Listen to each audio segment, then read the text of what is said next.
We are back. Oakland sports, past, present, and future. I'm Ralph Tycho with the Comfortably Zoned Radio Network. We're a little more upbeat than we were last week when fires were consuming the Northern California lands and pretty much under control. Nancy's back. Yes. Nancy Finley and Jerry Feitelstein. Feitelberg. Feitelberg. I'm sorry, Jerry. Jerry's voice. What's really confusing is Feitelberg is a shortened name. It used to be Fight, and he had it was elongated to Feitelberg. Right. It used to be Farquharson. Oh. So, Jerry, Nancy, I'm glad you came back. Thank you for the education last week, Jerry. Yes. Oh, you're welcome. Nancy and I were talking about it. Incredibly informative. You had to put up with my rambling question as to PEDs. It made no sense. You handled it like the pro that you are. Thank you, sir. You're Nancy, yes. I want to ask you first, because this is not just a baseball show, it's Oakland sports. What memories do you have of the California Golden Seals hockey franchise? Oh, my. Well, when I came out from Texas, no one was into ice hockey down there. We had a skating rink, but so I hadn't participated in it or watched it. And when I found out we had the team, I asked Dad why.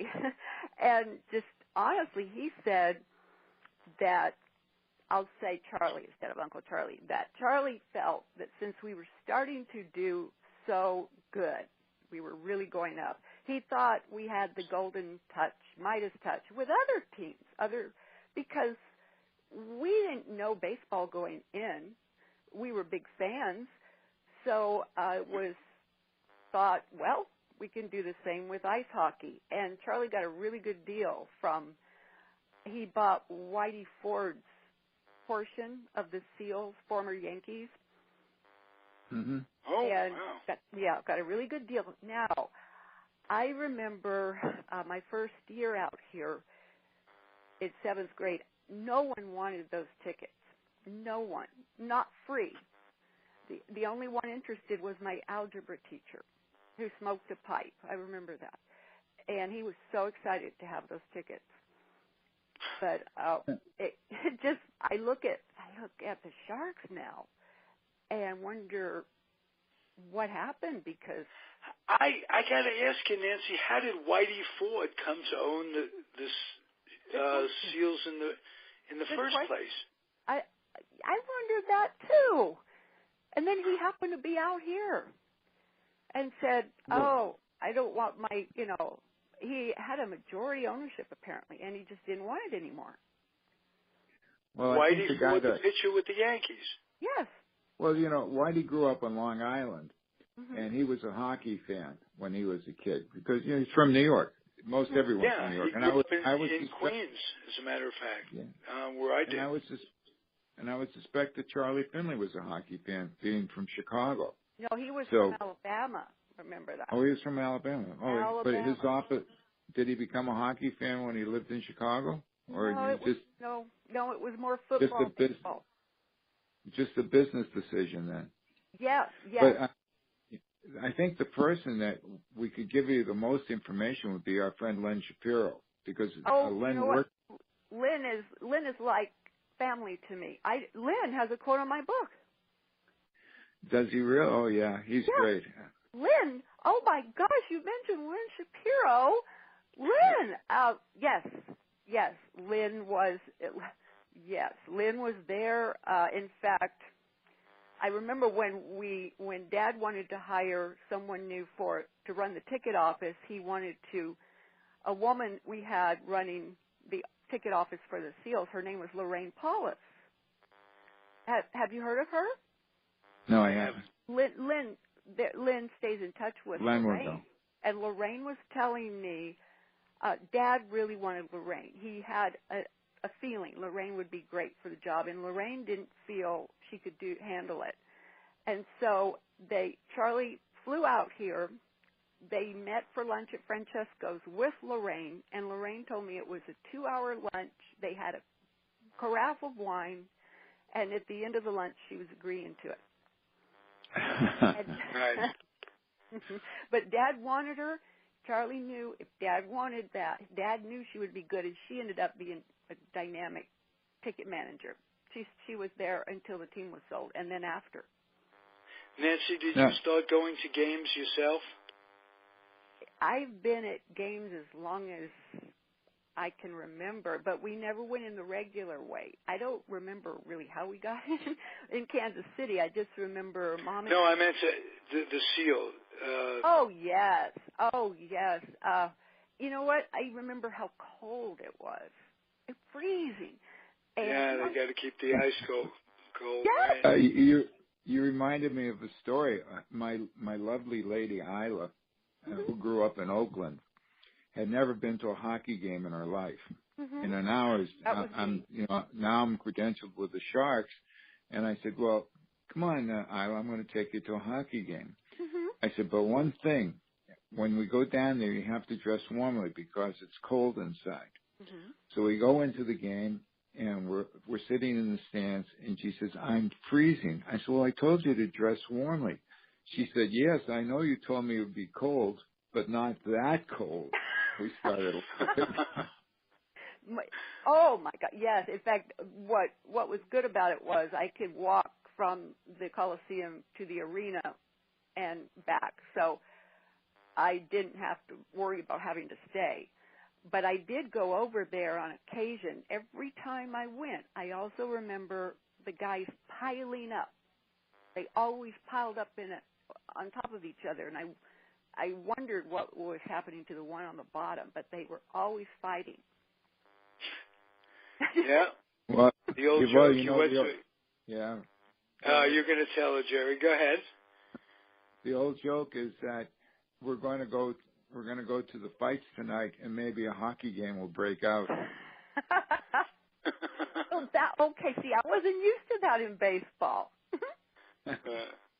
So those are your memories of the Sharks. Do either of you remember Stan Gilbertson, a left winger with the Seals? No. Nancy, it might have been after your time of following it. Lynn is an expert, as Jerry. Okay, we'll get Lynn on and we'll talk Sharks.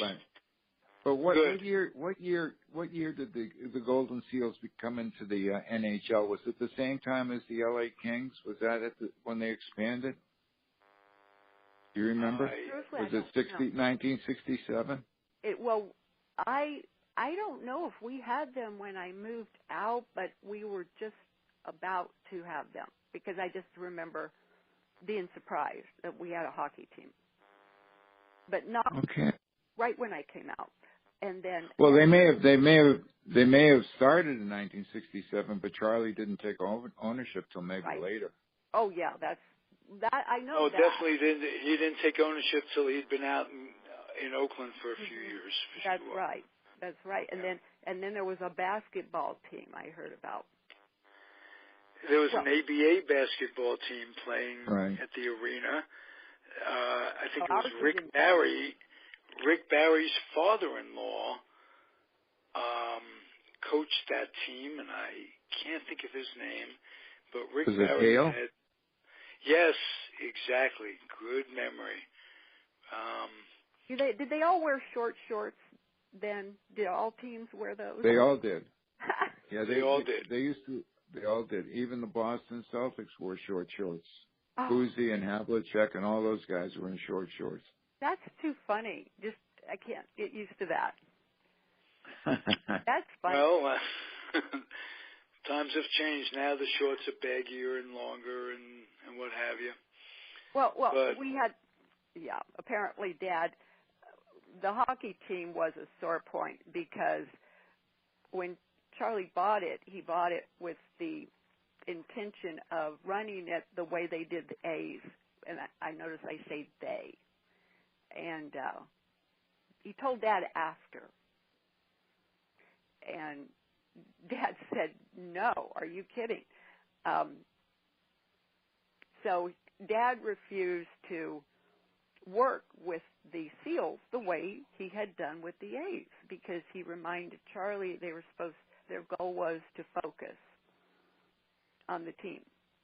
Right. And he thought Charley was deluding himself. He's wondering, okay, who's going to work for you?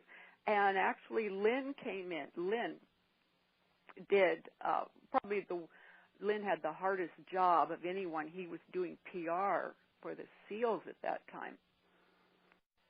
So I know he's good at PR to do that. Well, yeah. How was the attendance in those days? The arena holds at that time 18,000 people. I just remember I don't a think lot the of Seals. I don't remember. The Seals weren't drawn. I don't remember people. No, the Seals didn't draw well, did they? I don't think so. No. I really don't know. Well, just because usually I would be able to tell if something's popular with my age group, and no one wanted to go, even free. So yeah, well, there wasn't a real big history of hockey in the area, and that may have been a problem. Yes. And what the Sharks have done is just totally amazing. And you think we have more transplants too from the north? Yeah, we did. There's no question about that. Mm-hmm. I say the north, but it's cold up there. From Northeast, from the Midwest and the East, Northeast, sure. Okay, that might have changed things too. Yeah, and in those days, no one ever thought, Ralph. No one ever thought that there'd be franchises in Miami and in Tampa today. Who would have thought? Oh, absolutely. I think Gretzky changed the face of hockey on the West Coast. Oh. Did he ever? Yeah. Mhm. Wow. I just remember that when Dad wouldn't, partner with Charley in the hockey team, it really did go down because Charley couldn't be there. He couldn't run everything. Right. And he had Dad holding everything up in Oakland. And Lynn says that. He even says that now, that, your dad ran everything. So, and then he certainly ran the A's from all accounts. I know. And then he wouldn't do the basketball team either. So that floundered. By the way, I have a piece of news from the A's today. Two pieces of news. The A's have announced that Ryan Christensen will be the new bench coach for the 2018 season, replacing Mark Kotze. As you recall, Mark had to leave the club because of an injury to his daughter's eye, and apparently is not coming back. Oh. And the second piece of news is that, you heard about the young boy who lost all his A's memorabilia in the fire. The A's are going to meet with him next. Yeah, they're going to meet with him next week, and they're going to do something nice for the young boy. What did he? That's nice. What he lost? What year? He lost the signed baseballs and whatever else he had. And they're current, like in the last 10 years. Probably. Yeah, I think he's only 14. Okay. Oh. So that's a nice thing. That is a very, very nice thing. Ryan Christensen was an outfielder with them coming up. Yeah. Who remembers coached in the minor leagues for quite some time. Who remembers Weststock here? I didn't hear the question. Do you remember Weststock? Weststock, yes. Weststock, like S-T-O-C-K. Yes, right. he was the minor league guru, the veteran minor league rover, and very big in development of he was with us pitchers. in Kansas City and then Oakland. Yes. And I just wanted to say his wife Bev turned 80 last week, and she sounds like a 35-year-old. Wow. Oh, that's great. And oh my gosh, they have the best outlook on life. I called, and they were in Las Vegas a week after the incident. And wow. Wes said their son had planned it in advance for them, and they were getting ready to get on their plane. Wow. Yes. Would you talk to them? Would you tell them that both Jerry and I would love to have Wes Stock on Sure. as a guest? Sure. In fact, I plan to call soon because they were running to catch the plane. Yes, they are both good. Wonderful. And Wes sounds so young. And get us Vida too. Yes. You know what? I realize that we're not even at the World Series yet. So this is good time to get Vida. Someone sent Absolutely. me an interview, another interview. Absolutely. Vida, And, we need statues. We need. How about a wax museum next to a new stadium? That would be nice. I drove by the Laney complex today on the way over to the doctor, and the BART station's not that far from the campus, but I'm still not sold on walking through that neighborhood at night. I'm worried about. But that neighborhood's going to change with the times. I hope so. The whole thing's going to change. You're going to have restaurants and bars equated to the south of Market area where the Giants are on King Street. Did that was that a bad neighborhood before? It was not a bad neighborhood, but it was an industrial neighborhood, and it wasn't. There wasn't much there. There wasn't much there. There will be. I think the one thing that we're going to get out of this whole thing is a revitalization of that area, and the city will reap benefits. I can't believe the city, and it's always been like that in Oakland. The politicians are just not behind the ball clubs. When Brown was, tell me about it. I know. Right. Hey, they're not they weren't in compliance with that cleanup? Who's at the door? No, that's my other phone ringing, and I refuse to get it when. Did y'all see the article? I think yesterday, or the day before, about what needs to be cleaned up in that area on the ground underneath. No, I didn't see that. It's oil. Okay, they have underground tanks, and the city had received so long to clean it up, and the city didn't, and then they received a threat of not being in compliance, and that was ignored. And I'm thinking, this is like when we were promised our front office would be finished all over again. I don't get it. Because if they had done that, then there wouldn't be as many hurdles right now. Now, where is the cleanup? Over by Laney or it's by the proposed new section. I kept the article. By Laney yes. College? Yeah, it's there where the proposed building site would be, or is. That's a new wrinkle because that was one of the complaints about the Howard Terminal site, that there'd be a lot of cleanup over there, too. I'm going to look at that. Plus it's being on the waterfront and the Coastal Commission and all that stuff.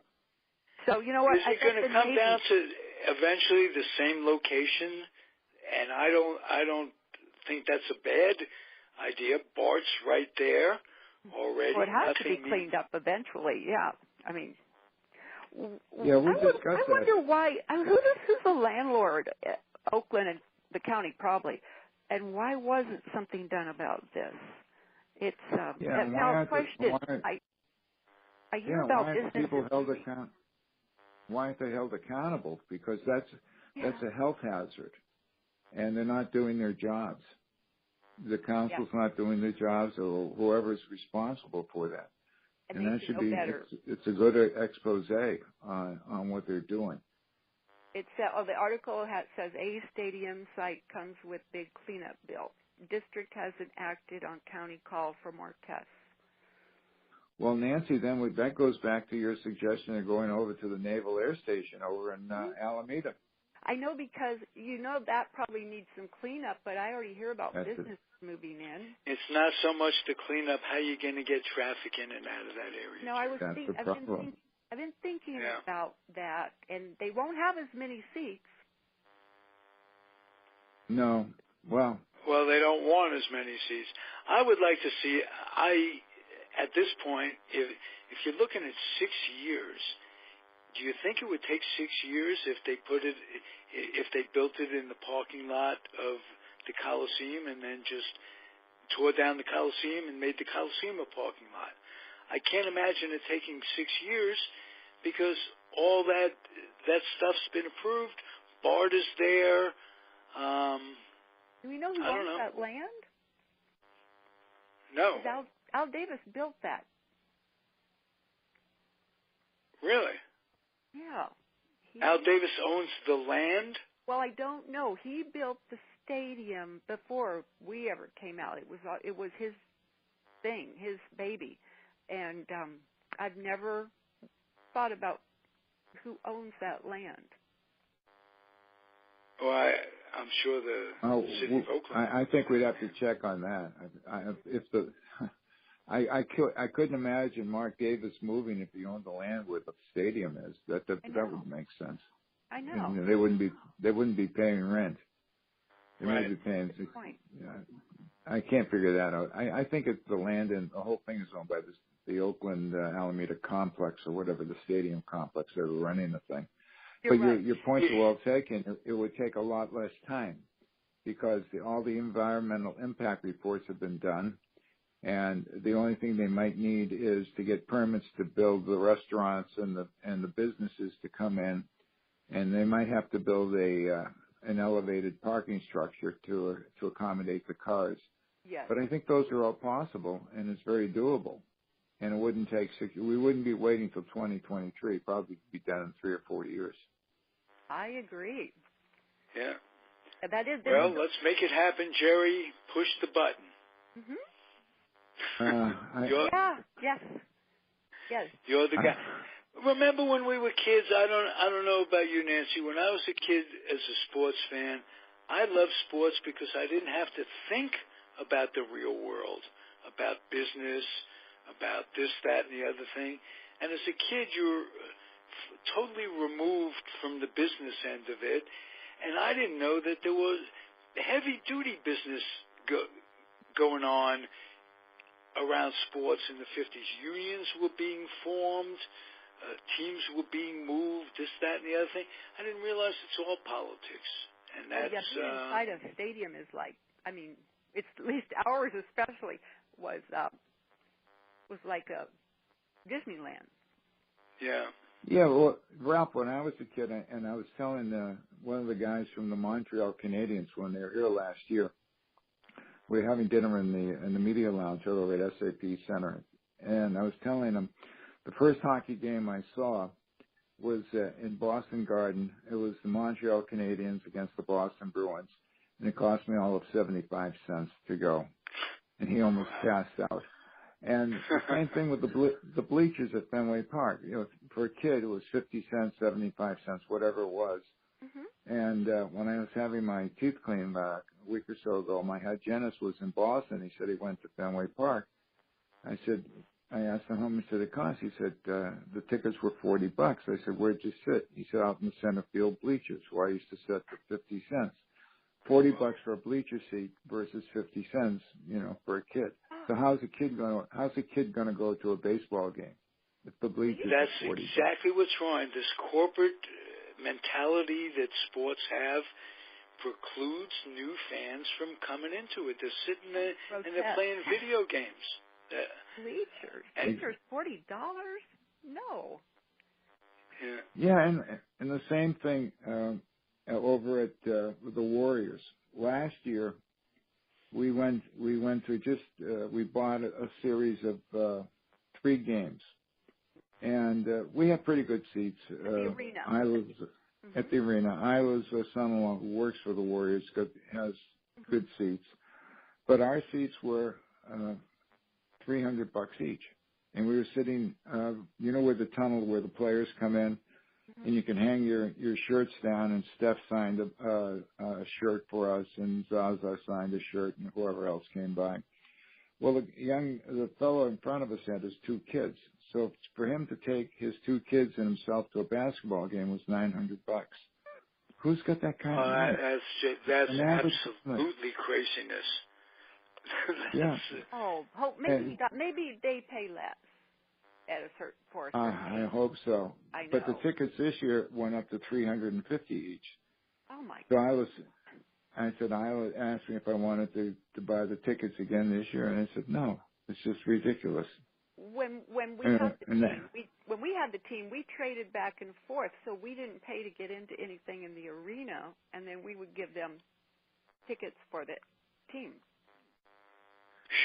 Yeah, well, the money, it's staggering. If you think of inflation, and from when I was a kid, prices probably went up 10 times on things. 10 times. It costs you 10 times more money to buy a car today than it did then. It costs you 10 times more to dry clean your suit. At the rate of $40 a ticket compared to $5 a ticket, or 75 cents, you're talking in excess of 500 times more inflation. You can't justify that. That's craziness. So, but that's what's going on. I'm still that's what's going on. Thinking of these prices. Oh my goodness. I mean, if Charlie were alive today, he'd be passing out. Yes, he would. First of all, he'd be passing out of what he'd have to pay a player. Yeah. He predicted that. Yeah, just stop. He did. What with free agency, he saw it. He was not going to play the free agency game. He offered a type of free agency though, so because he wasn't totally against it, it's like if it has to come, then let's try it this way. And they voted it down, but Kuhn made sure the other owners did. It was sort of like Kuhn wanted to win. It got to that point. And Charlie had the best suggestion. His suggestion was that everyone get a 1-year contract. Mm-hmm. Everyone was a free agent at the end of 1 year. Spread it out. And just sign them at the end of the year. And you remember, I don't know if you remember when the Yankees had a general manager by the name of George Weiss. Mm-mm. Weiss, yes, for sure. George Weiss was so tight-fisted with a buck, it was unbelievable. Really? For example, Mickey Mantle won the Triple Crown in 1956. Mm-hmm. And I think in 57 he hit, instead of hitting 350, he hit 325. And when he went in for his contract, Weiss wanted to give him a salary cut because he didn't hit 350 the following year. That's the type of guy he was. And the owner didn't step in? No, there were no agents. No, he ran things on behalf of the owners. The owners were more than grateful to George Weiss for paying as little as they possibly could. Oh, yeah, and wow. if he could get them cut 10%, so if a guy's making $100,000, he cuts them 10%, it was $10,000. Weiss got 25% of the cut. So the same thing was true on the other side of New York in Brooklyn, where Branch Rickey basically had the same kind of deal, where he was paid a commission, or they didn't call it a commission. His salary was based on what he could sign these players for. And he was okay, just Ralph, cheap. you reminded me of something I have to ask. That stuff I sent you about Frank Lane. It says, I remember it in that Roger Maris book, it said that he decimated the Cleveland Indians right before he came to us, apparently. And I'm thinking, why does someone do that? It doesn't make sense. And why did the owner? Well, he made the trade that he made, famous trade in Cleveland history, was trading Rocky Colavito for Harvey Keene. Right. And that basically wrecked the franchise. But on paper, before it was done, if you just compared the two, you were trading power for average. And it wasn't all that bad.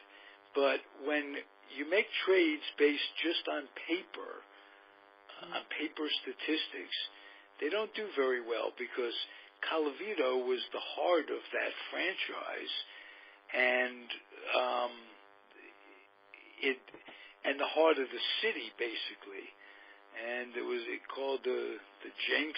It was a Jinx trade, and it took him years to recover from that. And the owner didn't step in and say no. He didn't do it on purpose. I mean, he was a trader, and he traded managers. Didn't we talk about this? Is that Jerry? Joe Gordon? Sure. No. No. He traded Joe Gordon for Jimmy Dykes. Yeah, he didn't like Gordon. I remember that. Yeah. Wow. So, trader. Yeah, owners control things, as you well know. Why didn't the owners step in and void some of those trades at that time before we came along? Oh well,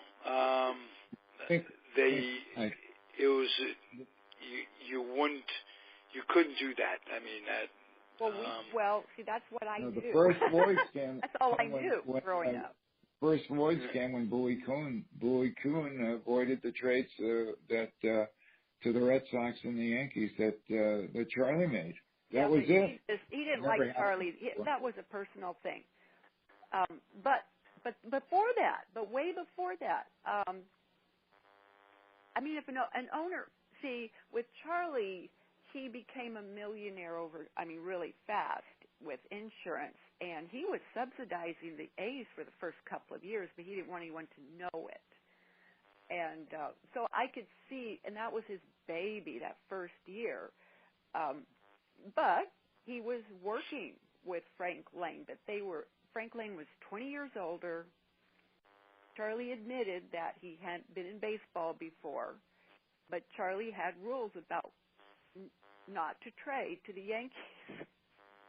Right. I like that rule. and Frank Lane acted like, I'll do whatever I want, so, and then apparently he was trying to get Gordon out. So it was one of those things where Charlie saw they were not a good fit and fired him. Okay. But I wondered, though, Frank Lane just had an attitude with Charlie at that time, and Charlie was they were quoting saying he was the most loved owner in baseball, and then Frank Lane would turn his nose up at like Harvey the Rabbit and stuff like that. And I wondered what was. It's like he had a chip. Well, some old school baseball's a very conservative industry, and you're talking about some old school guys. Oh. And Charlie was innovative, and he scared people. Like Harvey coming up out of the ground, and you don't expect it. Right. Yes, I remember that. Yeah. But look at baseball now. In between innings, they got all kinds of stuff going. They got the dot racing on the scoreboard. They've got a woman, Cara, in between innings interviewing people in the stands. That never happened in the old days. In the old days, the inning would end, the players would go to the dugout, and you wait for them to come out. Nothing happened in between. We had mud. Let me see. We had one of those things where you try to grab a slippery pig or something. It's okay. This was in Kansas City, and the players would try to grab one, and they'd been in mud. I don't know what that's called, but then we had a birthday celebration for our mule and brought a big cake out and had Miss Kansas and Missouri with a hat with ears on. We had ball girls in 65, but we also had a petting zoo and picnic. Nice. In case the kids got bored, so they could go up and see monkeys named after my uncles, peacocks roaming. My uncles would dress in rabbit costumes for Easter and go up and down the aisles with candy. That's what I mean, like, that was so fantasy-like to see.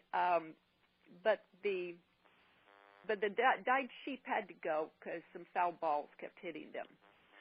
Well, just they brought color to uniforms. I mean,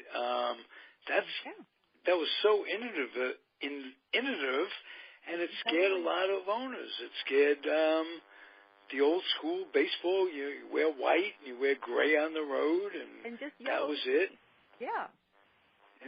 Yeah, you know, they put names on the back of the players. You know, the Yankees are probably the only team that refuse to do it both home and away.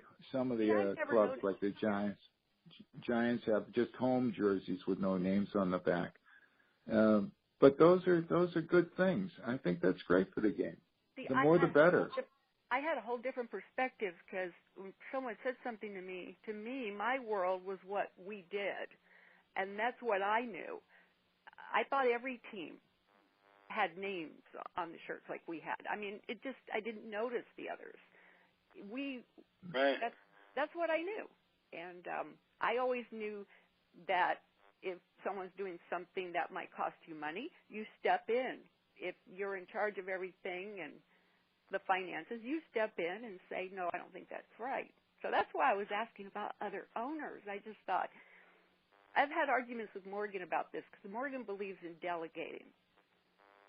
You delegate to someone qualified and you step back. Mm-hmm. And I say, but what if you see that person making a mistake? See, I look at it for what I grew up with. Sure. Oh, absolutely. And then it also takes a certain amount of trust. And sometimes you get burned. That's why Charlie had Dad, and because the first time he was burned was Frank Lane, and the Canada part, and then he was big on fool me once, fool me twice. So if something happened that way, he wouldn't do it again, and that's why he would never put money out to finish the front office in Oakland, because he remembered when he put money out for the Coliseum in Kansas City, and look what happened. Nancy, was there one moment, one event that made Charlie throw his hands up in the air and say, that's it? He had a hard shell. My mom used to call it hard-headed Finley.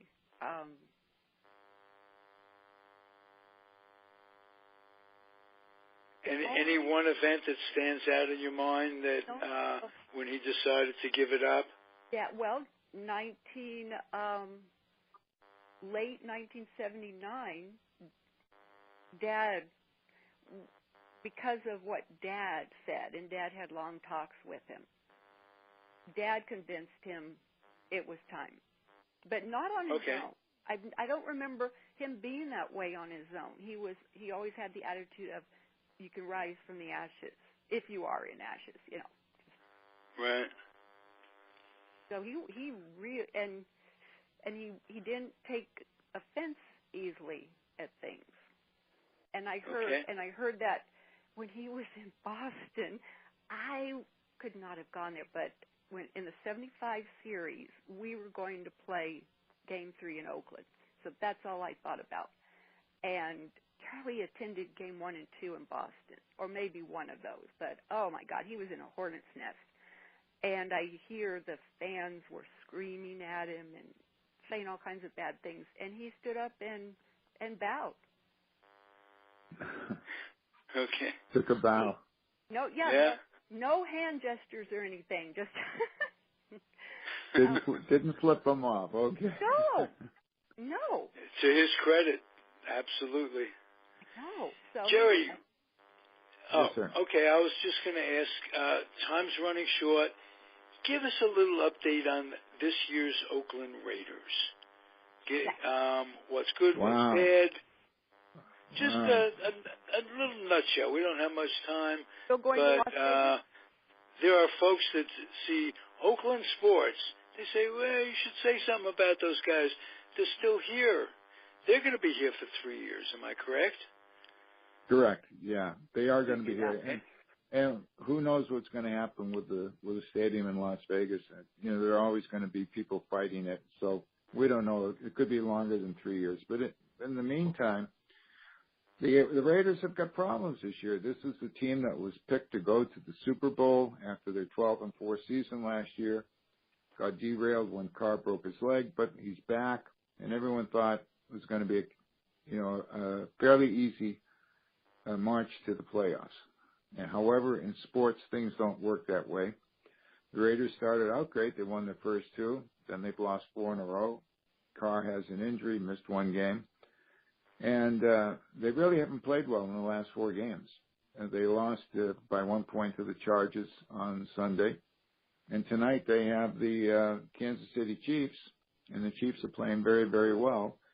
And in the Del Rio era, in the 2 years, this is 3rd year as head coach, he's 0-4 against Andy Reid. So the Chargers not the Chargers, the Chiefs are playing very well. They lost on Sunday, but they're coming in 5-1. The Raiders are in a must-win situation, and the problems with the Raiders is the offense, which everyone was counting on to put on 30, 35 points a game, has been ineffective. The offensive line has not done the job. They're not doing what they're supposed to be doing. Amari Cooper has been dropping passes, and the offense under the new coordinator, Todd Downing, doesn't look anything like Bill Musgrave's offense of a year ago. So they're playing dink and dunk, 6-yard passes, 7-yard passes instead of going downfield, and the defenses are adjusting to that, and they're putting pressure on the Raiders. On the plus what were side, the circumstances of Musgrave's leaving? Because they were just cresting last year. We don't know. And the thing that might have been in the back of Jack Del Rio's mind is if the Raiders decided to make a change, he didn't want anyone around that could replace him, that would be on his staff. Maybe that was a factor that Musgrave they may have been considering Musgrave to take over. That may or may not have happened, but we'll never know. I wonder if so Musgrave. Oh, no, go ahead. No, I didn't hear the question.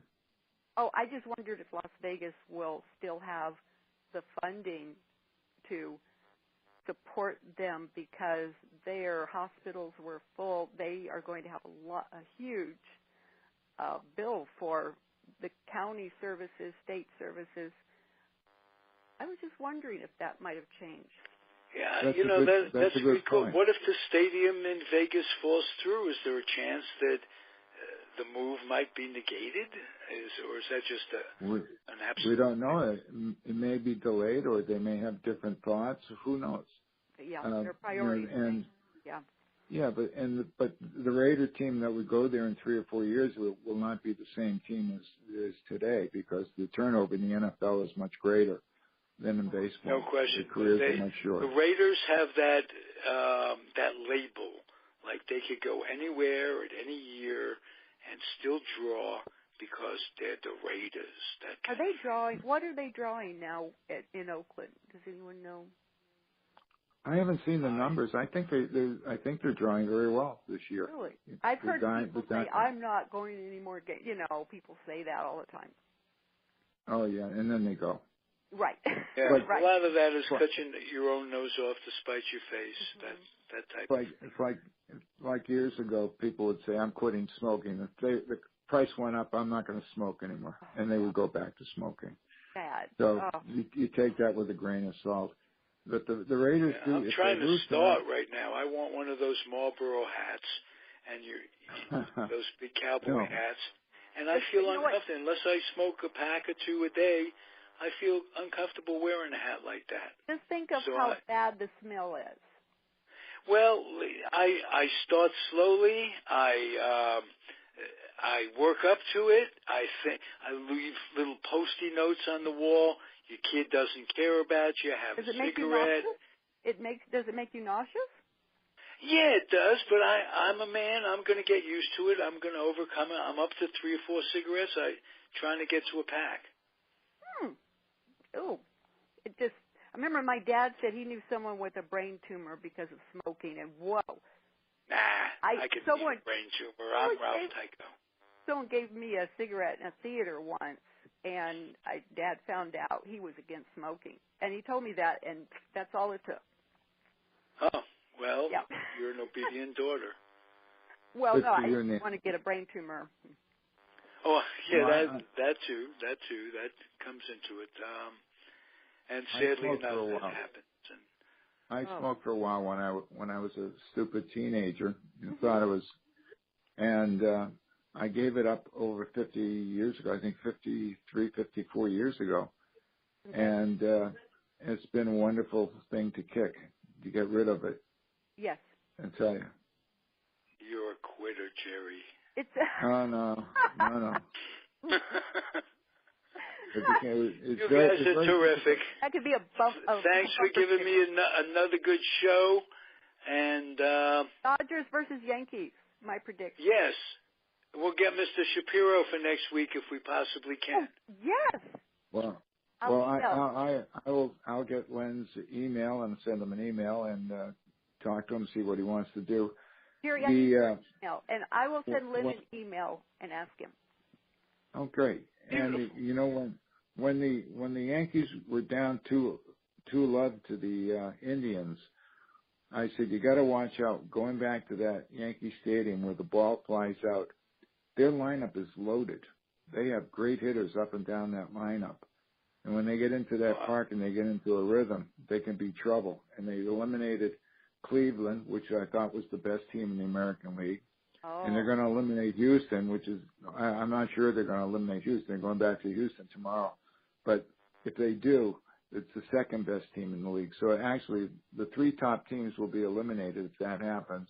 I and the like fourth the team, Astros. I'm Texan, too, though. And they had a hurricane, okay. So, you know, they deserve Are you Houston? Are you from Houston? No, I'm from Dallas, but I have family all over Texas. In that, I have family down there, too. Yeah, my nephew and his wife are both professors at the University of Houston in Clear Lake, and they live in Houston. Yeah, they survived quite. They don't live too far from River Oaks and Rice Stadium or Rice University in Houston. Is that near Conroe? I don't know what the section is called, but they were spared. They had good drainage. Good. Yeah, oh wow. They had some minor flooding, but nothing serious. They were very, very fortunate. Good. Well, I hate to say it. I think Houston deserves it, but I think it's going to be Dodgers Yankees. Yeah, well, I can see you being an Astros fan because they were in the National League. You couldn't be with Charley owning the A's. You really couldn't be a Ranger fan, could you? Oh, yes, of course. Well, that's where we were going to go if we had to move. They just You're going to go to Houston or to Dallas? No, we were going to go to Dallas Fort Worth in the new stadium, but it wasn't ready yet. Okay. So you moved. Yeah. So the Rangers didn't move out, I think, until '71. Was that the first year? Dad said he wanted Oakland. Dallas. If we had to move, Dad didn't want to move, but the writing was on the wall, and so in late '67, we had to get out of there or pay that large rent. In fact, I found a message from Charley dated October 9th, 1967 to Dad. Are you sure we can't move to Seattle? Really? That would have been interesting. That shows you how late things were, and Dad said no. Because Dad was already set. He heard Oakland had a Coliseum ready, and Dad had to live there. So it was really wherever Dad chose to live. Wow, that's very interesting. Yes. You need to preserve those artifacts. A little note like that can someday be worth. Send that to the Hall of Fame, really. Really? Because I'm coming across this. Mm-hmm. For me, this is tremendous insight from people who are running a baseball club, making decisions to move the club to a different city. When I was very young, I was a Boston Braves fan, as well as a Red Sox fan, but in Boston Braves fan. And in 1952, at the end of the 52 season, in March of 1953, the Braves moved to Milwaukee, and they broke a lot of hearts for the young fans. Mm-hmm. But and the Braves situation was unbelievable. And in that year, Nancy, the Braves, for the entire season, 77 home games, because they only played 154 in those days, the Braves drew 281,000 for a season, for 77 games. Really? Whoa. Can you imagine? Goodness. And when they moved And when they moved to Milwaukee, they became the first MLB franchise to draw 2 million people in one season. So they went from failure to success very shortly. And that was just the first as Kansas move. City, the Kansas City A's never had a winning season. Well, The you know Boston, what? the Milwaukee Braves never had a losing season. Well, I looked at Kansas City and we were building the team. However, I really think we would have done better if it hadn't been for that Kansas City Star editor, holding us down, because look what we did when we came out here. I mean, you're absolutely. Charlie was absolutely building that team. If you look at Campaneras, Bando, I think even Reggie started in Kansas City. Joe Rudy. You had the heart of it, basically. Right. And LaRusso was with us in '65. Yeah. As a player, yes. He's in our yearbook, up and coming. Sometimes you I wonder want to what happened to that guy. Did he have any success in baseball? I don't know. Yeah, right. I know. And but sometime I want to go and tell you about the articles and notes I find, because what's in print is not necessarily what was going on behind the scenes. And well, that's what we want to know, Nancy. Yes, okay. You inform us. We want to know all the little secrets. I just found out today that the Oakland A's got moved to Oakland because your dad wanted to live here. That's a good reason. Right. I'm glad he didn't want to live in Amarillo, Texas, where I was stationed in the Air Force. Yeah. Oh, no. It was no Seattle. Too cold. Too far away. For your dad, you mean? Yeah, Dad, because Charlie thought Seattle was paradise. Well, you don't have to live there, though, even though it's paradise. Well, it's all definitional. Dad believe me, the upper Northwest is paradise to a lot of folks. Oh, it is paradise. I think the thing was, Dad was divorced. He wasn't seeing me, and he didn't want to be any farther away than what he'd already, talked to. Oh, right. Yeah, exactly. Okay, Oakland it is. My mind is set on Oakland now. So that's what happened. He vetoed any other place, but Charlie was trying. So this is terrific.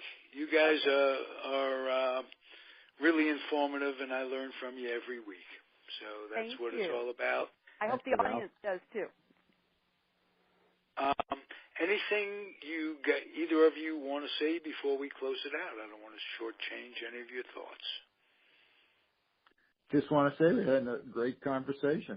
Thanks. Same here. I'm afraid I'll get into something else if I talk. Yeah, right. Well, you just take notes of what you want to talk about next week, and we'll get it all together, and we'll have fun again. Great. Okay, and I'll email Lynn, and I'll let him know that you're on the show too, Jerry. Thank you. You're welcome. Yeah, that'd be great. Okay. Yeah, I do podcasts with Lynn, maybe once a month or every other month, and we dissect the San Jose Sharks when we do it. Wow. It'll Isn't be a lot he of a fun. go-getter? Lynn's always in something. Oh, yeah. I know. Well, we'll talk hockey next week with Lynn. Okay. Got it. Okay. Thanks, guys. Talk to you soon. Be well, Nancy. Say hi to Morgan. And Jerry, I'm glad things went well with your little visit this morning. You got it. Thanks. Keep going. Bye-bye now. Adios, guys.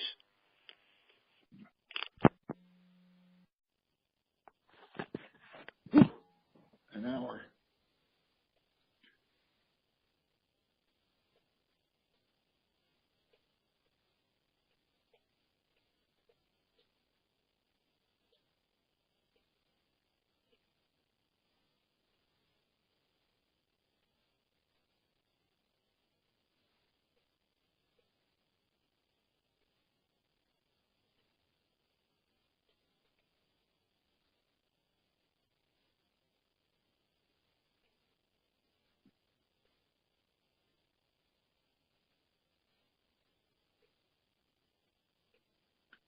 It's a fun hour. I have a great time.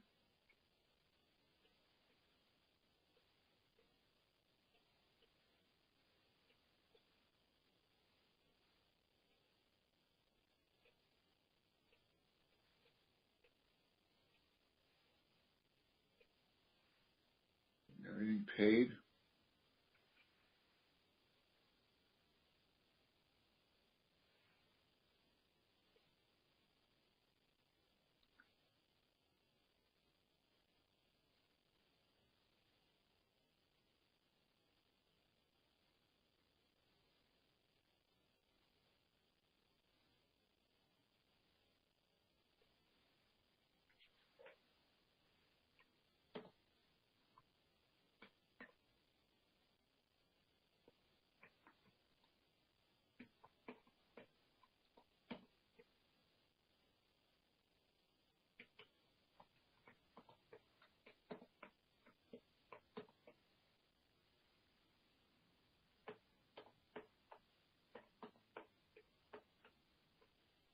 The host has joined the conference.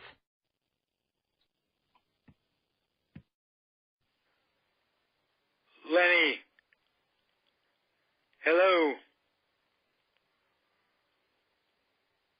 Hello, hello. Hello, Ralph here. Hello. Is this Larry Reich, Sports Life?